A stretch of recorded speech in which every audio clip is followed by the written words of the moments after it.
What's up guys, it's Avery here. As you know, I absolutely love side hustles and creating more streams of income. I have my full-time job. I now have YouTube income because you guys keep smashing the like button and subscribing, which I'm really grateful for. But this big bump of income comes from real estate.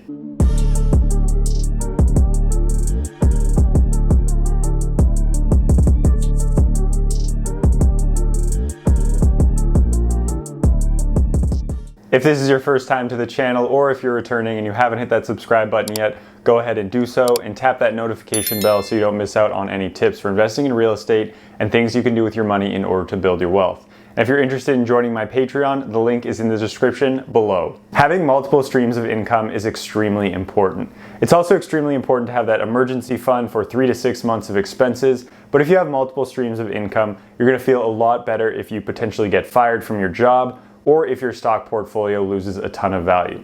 Having all of those extra streams of income will help you have a much more financially stable life, as well as feel a lot better in case something goes wrong. Real estate investing would be my favorite stream of income that I have. Over the past couple of years, I've amassed 5 units of rental property so that I can have monthly rental income paired with my W-2 job. And in case you guys missed it, I'll be moving to Durham, North Carolina. And for me, the way I've set up my life, when I move, that means a big increase in my salary. Of the 5 units that I own in the Boston area, 3 of those will have lease renewals, 1 will be tenant turnover, and the other I'll be moving out of so that I can rent it out completely. First, let's take a look at those lease renewals. And let's take a look at the duplex first because both of the tenants want to renew their lease.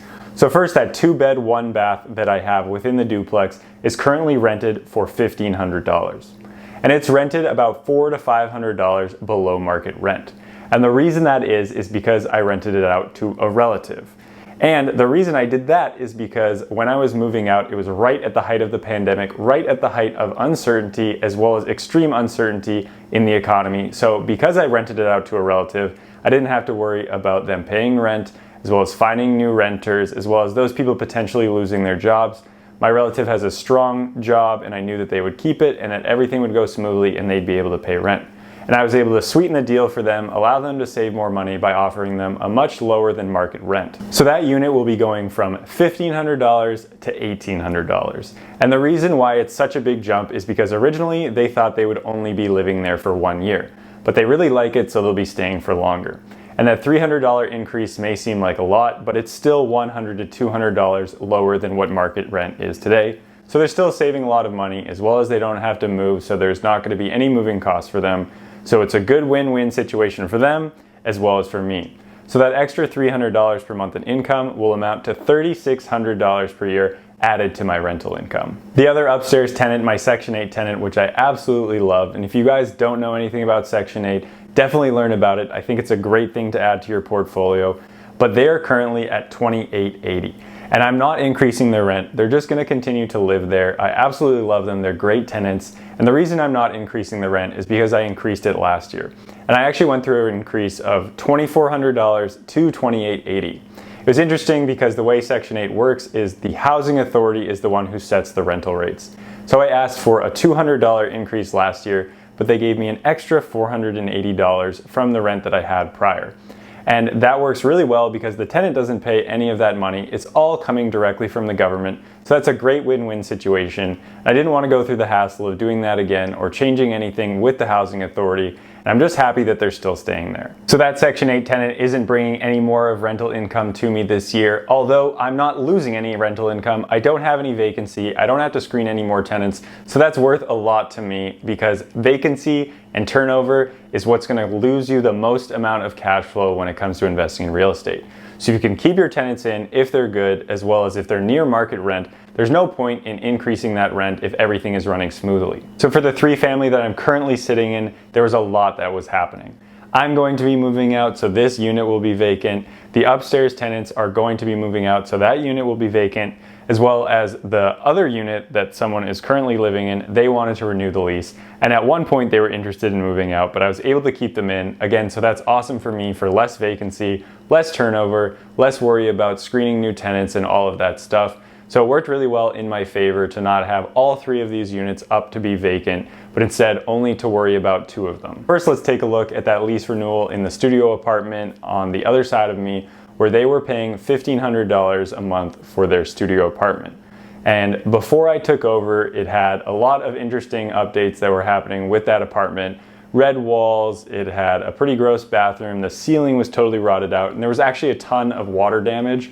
So I ended up having to get that bathroom fully gut rehabbed. There was a pipe that was just showering down into the walls. And that was something that the inspector missed, but I'll be making a video about how to get the most out of your inspection, so stay tuned for that.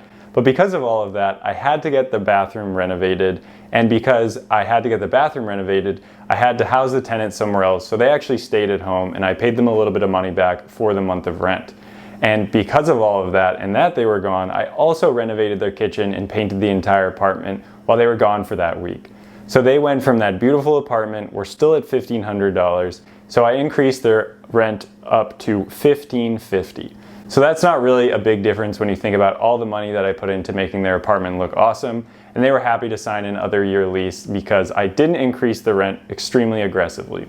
The market rent for that apartment is probably around $1,650, so not having to deal with the vacancy or the turnover of all 3 units at the same time, losing only $100 a month because the market rent is higher than what they're getting is not really a big deal to me. I was just happy that they were staying in, they continue to pay, and they're really great tenants, so it's going to work just fine for me, as well as I still get a $50 increase. So that extra $50 per month would be $600 per year. So far we're at an extra $3,600 a year and $600 per year just in the last 2 weeks of lease renewals. Next, upstairs we had tenant turnover, and I'm planning to make a video of listing your apartment from photos all the way into the new tenants moving in, so stay tuned for that. But basically they were paying $1,800, which was about $200 to $300 below market. And I listed the apartment for rent at $2,000. I wanted it to be right at the sweet spot so that a lot of people would be interested and get in. I had probably about 200 to 250 people reach out to me, and I was able to get that apartment rented in 10 days, which is absolutely awesome because in those 10 days I went from $1,800 in rent up to $2,000 of rent with very minimal, what seemed like minimal work to me because I'm pretty good at this pre-screening process, as well as only making sure that the people that I'm showing the apartment are people that are qualified and people that are actually interested. But again, I'll make a video about that to make that process go as smoothly as possible for you. So that $200 that I'll now be getting of rent for upstairs extra compared to the $1,800 that it was, will add another $2,400 of rent and another $2,400 for the year for me. So now we have that $3,600, the $600, and $2,400. But the biggest bump comes from me moving out. So the last increase, and this all happened over a 2-week period with the lease renewals, with the tenant turnover, and with me moving out and getting a new renter in. So I am moving out, and it's going to coincide with a new tenant coming in a couple of months. And similarly to the 2-bedroom apartment upstairs, when I listed this one for rent, I had another 100 to 200 people who were interested because I priced it well, because it's a quality product and people were interested in moving in. So right now, Mia, my girlfriend, pays about $400 to live here per month, which is awesome rent for her. I've had a couple of people reach out and say, why are you making her pay for rent? But otherwise she'd be spending $800 to $1,000 somewhere else, and we'd have to commute back and forth to see one another. So this works really well, and she helps me towards the current mortgage payment. But that aside, that $400 is changing to $1,800 for this 1-bedroom apartment. And it's an absolutely beautiful apartment, did a lot of renovations. The kitchen is super nice, the bathroom nicely redone, beautiful paint. It's an absolutely beautiful spot and an extremely nice apartment with great amenities like the deck outside, a private driveway, free laundry. So there's a lot of good things going on, and I was able to get a ton of good applicants.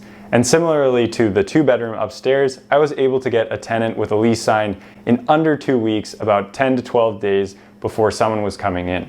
So going from that $400 to that $1,800 was a $1,400 per month increase in rent per month for me just from moving out. So really simply, just looking at the lease renewals, I have $3,600 per year in increase, and then a $600 per year increase, and from the tenant turnover, another $2,400 increase, as well as a $16,800 increase, which would amount to $23,400 per year increase just from tenant turnover, just from lease renewals, and just from me moving somewhere else. so you can see the power of this side hustle of real estate investing and how easy it is to add to your income, especially once you have those assets available. So if you guys want to increase your income this much, the easiest way to do it is to smash the like button. So that extra $23,400 of income only took me 2 weeks, a couple of texts to tenants, as well as showing the apartment to a few people. Now, it can be slightly stressful screening all these people and getting all of these messages, but it's not particularly difficult. And you're not gonna get too many people coming to see your apartment as long as you pre-screen properly. Basically, all these people are gonna text you or message you, but as soon as you ask them about their income or their credit score or about why they're moving, 75 to 80% of them don't even answer, so you don't even have to worry about that. Really, you're only gonna get qualified people to actually apply, so it's really not that big of a deal. And for the amount of work that I put in and the amount of money that I'm getting for it, it really seems like absolutely light work. It wasn't a big deal, and the amount of dollars per hour that I'm gonna be getting paid is extremely high. The other great thing about real estate investing, and I talked about in my video about real estate investing versus stocks, and you can check it out up here or in the description below, is those new tenants that are coming in are still going to be paying down your mortgage note, giving you monthly cash flow, as well as paying for any of the upgrades and maintenance that you do to your home while it increases in value, not only from those maintenance requests, but also general market appreciation. So there's so many good things compared to just stock investing. And just because you have in your head that you don't want to deal with tenants, you're going to be missing out on all of these awesome benefits. Real estate investing is my absolutely favorite side hustle. And yes, side hustle, I'm able to do this while I continue to work a typical 40-hour per week job. It doesn't take up a lot of my time, and you can see right here I'm also making YouTube videos about it, so it's really not that big of a deal. I don't get too many texts, I don't get too disturbed, and I only have 5 units, so if you were scaling up to 50 or 100 units, you're probably gonna get more texts about it, but at that point you're probably gonna be hiring out things like property managers and on-site maintenance, so you don't get nearly as many texts or calls from your tenants, and it's all just paid for in things that you don't have to worry about. If you're looking for a side hustle this year and you want to get into real estate investing, don't forget to check out my channel, smash the like button, subscribe, put down that Doordash app, because all you're going to be doing is working really hard for a little bit of money rather than doing these simple things like I'm doing and get a ton of money in return. I hope this video helped you guys get a good understanding of why real estate investing is one of the best side hustles out there and how easy it is to increase your income once you have everything going. Don't forget to comment, like, subscribe, share with your friends so more people know how to do this stuff. And thanks again for watching, and hope to see you guys next time.